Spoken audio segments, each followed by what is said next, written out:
Hi everyone, welcome back to the channel.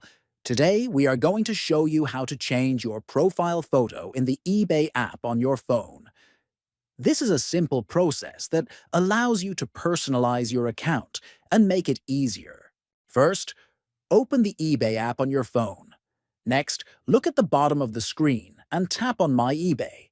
Then, click on your profile icon at the top. After that, tap on Edit Profile to make changes to your account information.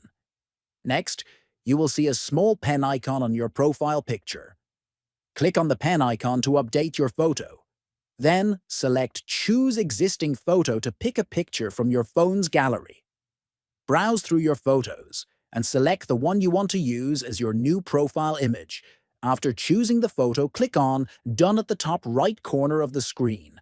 Finally, make sure to click on Save to apply the changes to your profile. Changing your profile photo is that simple and takes just a few minutes. Thank you for watching this tutorial.